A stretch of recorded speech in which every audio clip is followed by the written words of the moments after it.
This video is brought to you by catbeast.com. Design your own custom snapbacks and hats.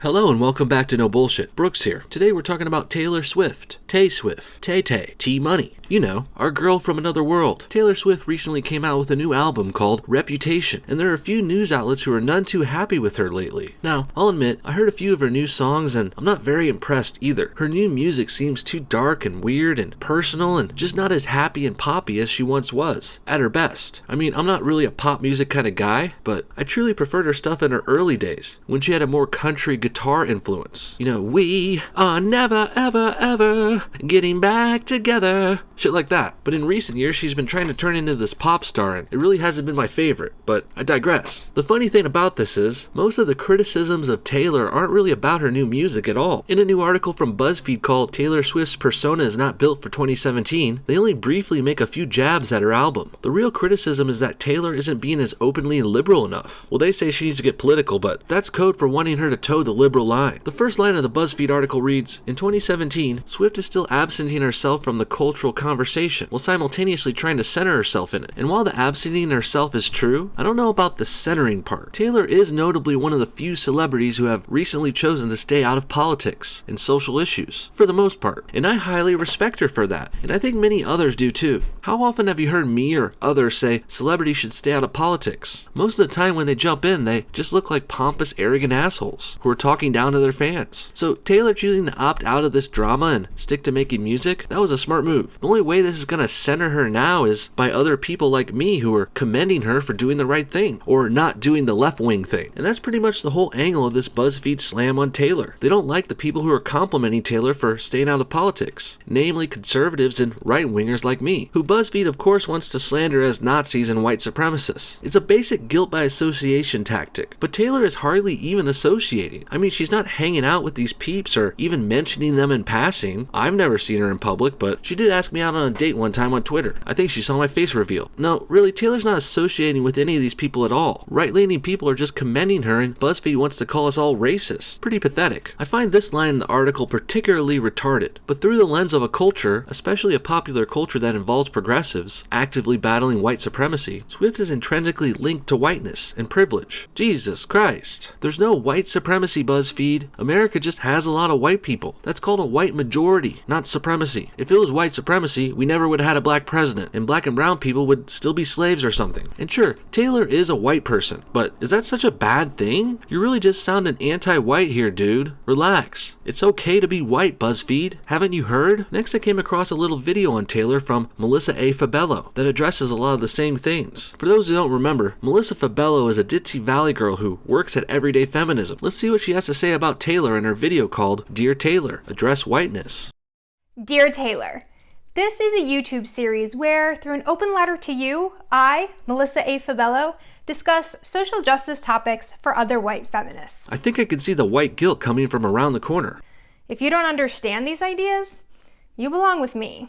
And today, we're talking about whiteness, and how by not acknowledging it or actively working to dismantle it, we contribute to the oppression of people of color. So basically, unless you're anti-white, you're contributing to the oppression of people of color. You're not even allowed to stay neutral and stay out of things like Taylor Swift anymore. According to this bitch, she says you have to hate on white people or you're oppressing non-white people. And that's fucking ridiculous. Taylor Swift is not oppressing anyone. She's living her life, making music and doing her thing. If anything, her kind of job helps people. That's the opposite of oppressing them. She's entertaining people and making them feel better, including people who are black or brown or Asian. Or what about a white doctor who works in a minority neighborhood, like somewhere out in East LA or something? Or fuck it, let's talk about a doctor inoculating black babies in Africa. The doctors are white, they're not bashing white people like Melissa is demanding. In fact, they're even helping minorities stay alive. How the hell are these doctors oppressing them? They're literally helping them. The opposite. Needless to say, this liberal logic of Melissa is pretty fucking flawed. Now, hold up. Oppression?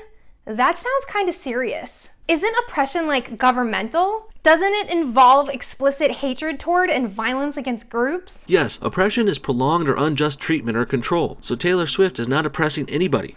Well, no, not entirely. Oppression is the socially supported mistreatment and exploitation of a group. Whoa, whoa, whoa. Where the fuck are you getting this from? I guess we're just making up definitions now because this is not what's in the dictionary, and it's not even close to what most people would call oppression in general. So no, this is a made-up feminist definition Melissa is trying to pass off as a real one. And you know what? You can play this game, little lady. Hey guys, do you know what the definition of a bitch is? You may have thought it was a female dog, but no. Bitch is a noun that represents anyone who works at everyday feminism, particularly women who wear nose rings and talk down to celebrities and white people. See also Melissa Fabello. Which means that, yeah, it's absolutely institutionalized and systemic, but it's also implicitly supported by our everyday thoughts and behaviors. Nice assertions. You can really tell you believe those fully. You know, since you felt no need to explain how oppression is institutionalized and systemic, these all just sound like little buzzwords you use to sound smart. If we're being honest, you're clearly not though. Let's be real, Melissa. There's no institutional or systemic oppression. Not here in America. We live in a free country where everyone has the same rights and opportunities. I feel like you're so sheltered and so desperate to be oppressed that you're just making shit up. You know what real oppression looks like? Women who can't make their own decisions in Muslim countries. Children being sold and trafficked in the slums of Eastern Europe. Gays are oppressed and thrown off buildings in some backwards countries. That's real oppression, and none of that shit happens here in America. But if you're really that desperate to be oppressed, go ahead and move over to one of those shit old countries. Get your victim points there and stop making shit up here. Women, for example, are oppressed by a government that controls our expression of sexuality through anti-abortion legislation,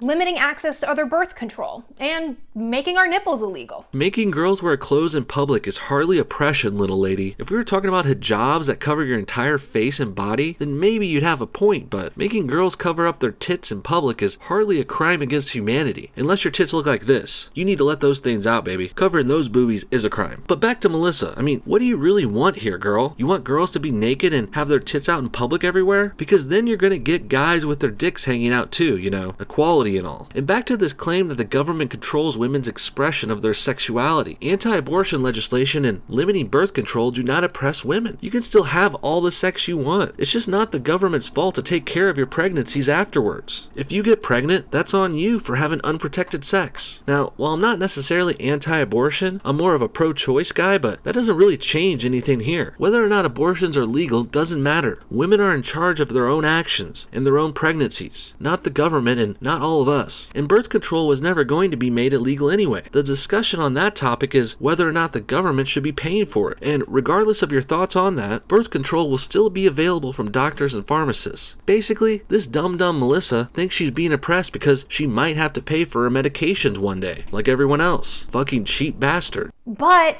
we support that bullshit when we, say, sing about women who are better known for the things that they do on the mattress. I know you know that, Tay. You've spoken up about your past sex shaming. Sex shaming? Get the fuck out of here with that shit, you smug fucking clown. I believe Taylor wrote that line in an older song as a dig at some other hoe who's having sex with her ex-boyfriend or something. Doesn't really matter though. The whole point here is this Melissa chick wants to sleep around and get free abortions and birth control from the government while she's doing it. Absolutely disgusting and degenerate. Now, while I'm fine with you living how you want, but don't expect us other people to pay for your mistakes with our tax money. And on top of all that, you want us to commend you for being slutty? No, I'm gonna go ahead and continue to shame you for it because that's what you deserve. We're not sex shaming. What you're doing is trying to normalize disgusting, hedonistic, self-indulgent behaviors. This is right along the same ridiculous lines as fat acceptance, rape apologists, or pro-incest or pro-pedophilia people, and it needs to stop. And Taylor, I know that you know that it's also implicitly supported by men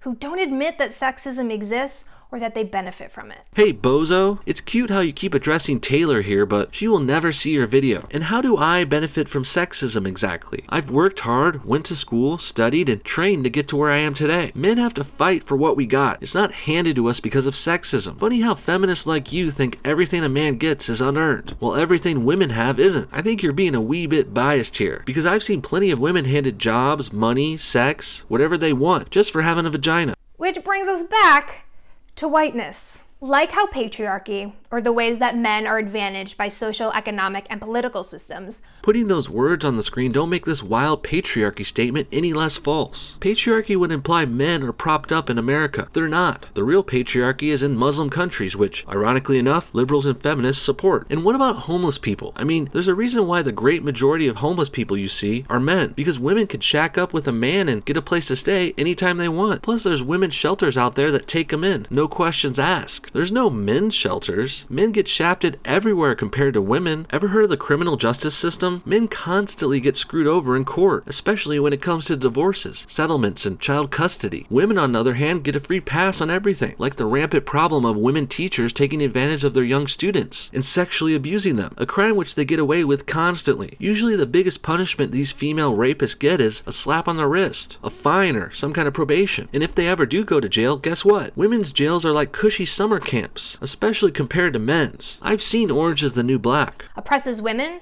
White supremacy oppresses people of color. Some people are oppressed by both. And no, white supremacy doesn't just mean KKK members and neo-Nazis. Actually, it kinda does, because those are the only people who practice and champion white supremacy. The reason you want to expand it from these people is because there are hardly any KKK or neo-Nazis left in America, like a few hundred, maybe a couple thousand. This CBS article estimates around 5,000, but I even doubt that. And even so, 5,000 is next to nothing compared to the population of the United States, which is over 300 million. White supremacy also takes the form of exotifying and objectifying the bodies of women of color. Nice example, but there's white people in that clip too, honey. If that's your best evidence, it's pretty fucking lacking. Color. Romanticizing and glamorizing European colonization. European colonization is glamorous. Before our ancestors settled America, the natives were living in teepees and shacks. They call this modern civilization for a reason. We're civilized. We brought in wheels, guns, technology, and medicine and science. If you're against Western civilization brought on by European colonization, you know what you can do? You can always move to a country in Africa that never had it. I mean, I hear Ethiopia, Eritrea, and Namibia are great this time of year. Real big tourist destinations.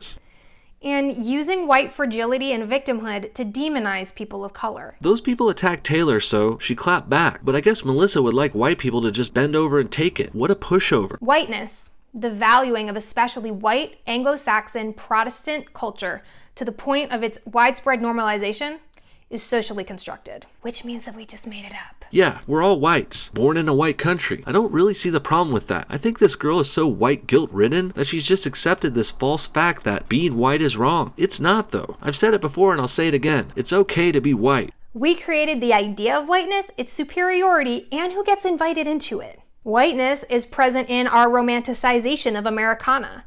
It's present in our cultural obsession with country music.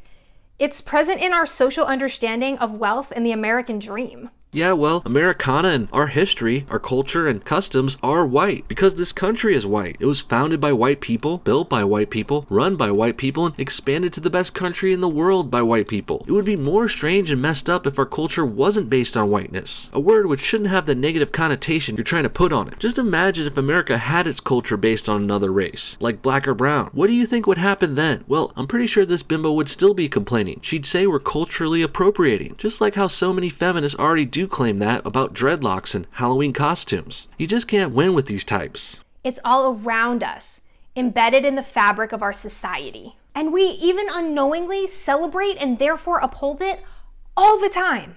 But white supremacy can't be dismantled unless those of us who hold power divest from whiteness. I'm not sure what divest from whiteness means, but I'm guessing it's a sort of it's not okay to be white message. The kind of tone you've had this whole video. Basically, black and brown people can be proud of their races, but when white people do it, it's wrong and it's white supremacy. I guess it's because we're so good at history and winning and making badass countries. I'm really starting to think this is a sort of survival's remorse for this Melissa girl and other white feminists with victim complexes. Basically, Melissa feels bad that white people did such a good job making a country. She feels bad about that and she wants to hate herself and other whites for it. It's pretty damn sad. The problem is we need to be comfortable addressing that it exists first and admitting that it gives us an advantage. And Taylor, in the middle of the night, in my dreams, you should see the way we burn that shit down.